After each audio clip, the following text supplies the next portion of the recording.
Okay guys, back again. It's Saturday, May 9th. And look at this weather. Snow coming down.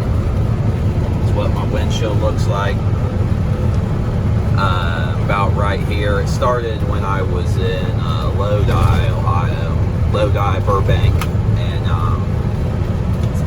it's still coming down. And like I said, it's May 9th. I just can't get over this.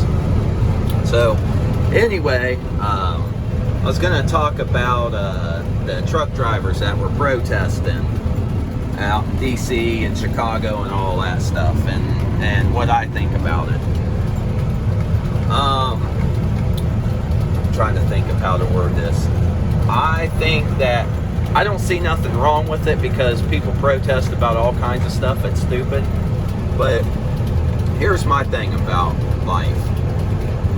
The IRS and government has already controlled us most of our lives, and they're going to continue to control us. I mean, look at the coronavirus right there. That's our lives being controlled.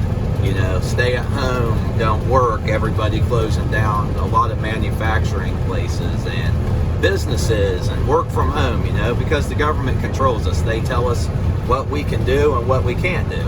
Just like truck driving, we have e-logs now.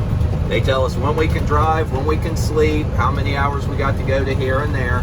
But it's funny because when there is a crisis, all of a sudden it's like, oh, well, yeah, you can drive longer than 11 hours, you know, you can do this and you can do that. It's funny how the government can bend and twist the rules when stuff benefits them. Like, oh, well, the coronavirus is going on, so we're going to need more masks and ventilators and stuff.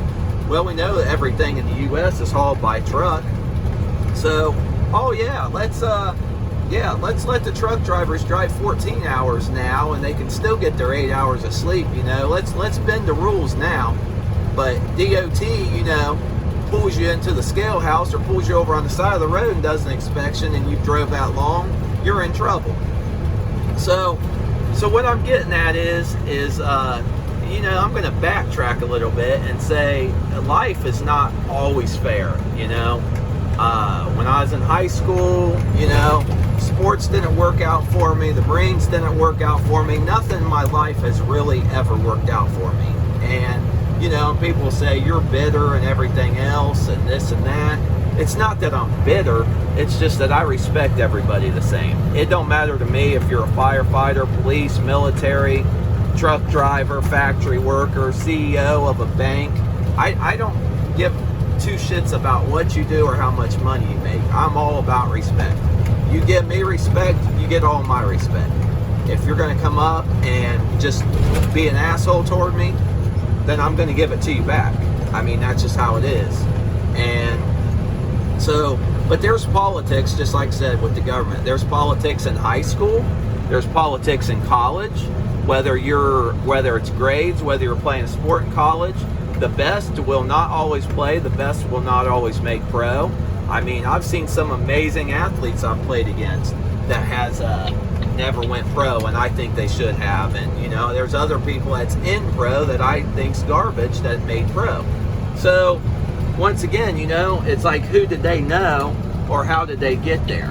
And that's just like with everyday stuff. Like I said, the Marines didn't work out for me. Going to college, playing sports, get my degree didn't work out for me. Because, you know, and people always like to use the term, well, you got to work hard in life to get what you want. Well, let me tell you something about that. I busted my ass, sweat and tears for a year and a half to go into college to play football and baseball. And it was 4 or 5 years later, they said I still couldn't play because of my grades from high school. So I agree with that to an extent about you got to work hard to get things in life. Completely agree. But there's times where you can work your ass off and you don't get ahead in life, or you don't get that chance that somebody else got. And it's just like, you know, you see these guys out, like once again, you know, the military. Okay, here's a prime example. Military guy can get out of his vehicle, go get fuel at an island just like we do in a semi, and they get all the credit in the world. Thank you for your service, blah, blah, blah. You know, why the truck driver gets nothing. even though they forget that us truck drivers haul their vehicles a lot, and where do they think their uniforms come from? Their guns, ammunition. Sorry, I should say rifles to be political correct. They're rifles. You know, everything's hauled by a truck. But here's my thing, okay? So they get all this glory and thanks. So say you're in the reserves and say you're an 88 Mike, which is an 88M, which is for a truck driver in the Army. That's what they're classified as an 88 Mike. So say that the sergeant tells you, hey, and you got another job, but you're doing weekends only because you're in the reserves. And the sergeant says, hey, go down there, get some fuel in that truck and come back. So many people, they'll walk in because they're in uniform. So many people will thank them and this and that and this and that. And me, you know, I personally don't thank anybody because, you know, I have, once again, going back to the respect part, I have no more respect for that military man than I do another truck driver. I have no more respect for that truck driver as I do a janitor. I have no more respect for that janitor than I do a CEO.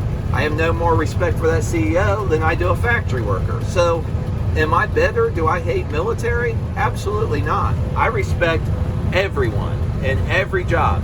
You know, since this crisis has come on with, you know, everything and jobs getting shut down, the Wendy's worker, or I should say fast food workers, you know, people stocking shelves at Kroger's, Walgreens, Giant Eagle, if you live down south, Publix, you know, Piggly Wiggly, whatever the case may be.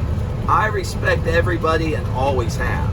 And you know, you hear these people, fast food workers shouldn't get, you know, $15 and blah, blah, blah, and they screw up orders. Well, you know what? That's one of the jobs I've never did in my life, and I've probably had 20-some different jobs. It's probably harder than what it looks like, you know? It's like this, you know? I'm just a dumb truck driver. But you know what? Get in here and drive one and see how easy it is. Back one of these up in a tight space between two trucks or a tight dock, you know?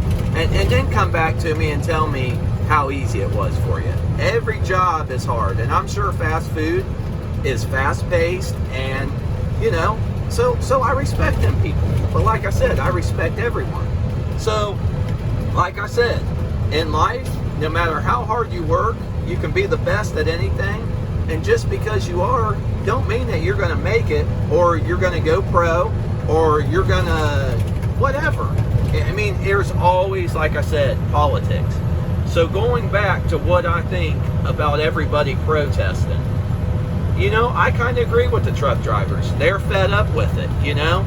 You hear people talk about the military, they're gone, they're overseas, you know. They don't get to see their wives and their kids and stuff for, you know, months at a time. Well, what the hell do they think these truck drivers are doing out here on the road? These truck drivers don't get to see their family or kids for months at a time. A rule of thumb used to be for every week you're out, you get 1 day off. So for every week you're out, you get 1 day off. So you can be out on the road for, say 30 days in a month. You can be out on the road 26 days and be home for 4 days, which you're not going to get 4 days in a row. And these big companies are going to tell you, oh, well, we'll get you home when we can. That's bullshit. They're not going to get you home. You're going to get out there. Let's just say you live in Indiana, okay? They're going to say, okay, you're going to go out to California. You're going to go to the state of Washington. But we'll make sure we get you back. We'll start, once you get out there, we'll start bringing you a load toward Indiana, okay? So say you get out to, I don't know, Illinois. You're right beside your state in Indiana, and you're like, yes, you know, I'm finally going to get home. Then they send you back to California, or they send you back to the state of Seattle, Washington, or they send you clear up northeast of Maine, you know? But they told you they'd get you home. Well, guess what? Everybody promises you the world and don't come follow through with it. So like I said, with that all being said, the e-logs and everything going on, I agree with them. You know, these brokers are wanting to charge these guys $1, or wanting to pay them $1 some a load. These guys own their own semis. These guys don't realize what it's like to be out here. These guys could be paying over $1,000 a month on a truck. I mean, and then if they own their own trailer, so then you got your truck, trailer, 18 wheels to worry about, engines, transmissions, U-joints, your drivetrain, your air leaks, fifth wheels. I mean, there's so many things that go wrong with these semis. And nowadays you got to run a lot. Most companies make you have 2008 or newer truck or whatever it may be. Every company's different. So then you got to have DEF, which once again I think it's a bunch of bullshit. You know, them things clog up. It's $4,000 or $5,000 to get fixed. You know, they put you on the side of the road. You can only go 5 miles per hour. Already been there, done that with this Mac. I had to take the sensor off of it just to get it down, to get it worked on. But these brokers and people either don't realize or they don't care. You can't make it on $1 some a mile owning an own truck. And I seen where a guy posted on YouTube the other day, I'm making $1.15 a mile with my own truck and I'm not making it. And I told him, I said, don't haul anything for under $2 a mile. Make $2 at least your cutoff. Unless you're going to get that $1.15 a mile to go get something that pays a lot better. Then it might be worth your time. But people don't realize how much it costs to take care of one of these. And then not to mention, of course, you know where I was going to go with this. You're 1099, so you got to pay a shit ton of taxes at the end of the year. You got to pay your IFTA. You got to pay for tags. You got to pay heavy highway taxes. And I mean, you're talking thousands of dollars just by the time you get your plates, your insurance, tags, IFTA, heavy highway taxes. You're talking thousands of dollars just to get started. And so you got to have a lot of money put back. You know, transmission goes, you know, that's a lot of money. Engine goes, that could be $20,000 to $30,000, depending on if you got a Cat, Cummins, Detroit, Volvo, whatever. You know, the list goes on, but it depends on the engine. So you better have a lot of money saved up. So do I agree with these guys protesting? Absolutely I do. Because people forget this, and the coronavirus kind of woke up some eyes, but everything is hauled by a truck. You're not going to get past that. Your food, your clothes, your furniture, your TVs, your everything, your cars, they go to car lots, hauled by a semi. You know, if you bring the trains back, that's going to take so much work, but guess what? The coal and stuff has to be hauled by a truck. You are not going to get anything that is not hauled by a truck pretty much. I mean, everything has usually been on the truck at least once. So, with that being said, I do understand their frustration when they're working their ass off, they're not seeing their family, and, you know, people's want to pay them an X amount of money when they have no idea how much it costs to operate one of these things. But somebody, once again, is getting rich off of that, and they're taking advantage of people. So that's my take on everything in life. Like I said, you know, it doesn't matter what job you do. The main thing is you work, you try to support yourself, your family. You're not living off the government, being on welfare. Once again, if you have to be on welfare or you have a disability, completely understandable. I'm not against that. I'm against the people that do not want to work and they want to sponge off the government that don't need to. That's what I'm against. If you have a disability, then that's fine. You know, if you were born without a leg, if you lost a leg or an arm, completely understandable. You know, I work day and night for somebody like that. But for somebody that's going to sit on the couch and have 6 kids and do drugs and keep popping out kids to get more money for kids, that don't sit well with me. So that's my take on sports, trucking, everything. Have a good day, everyone.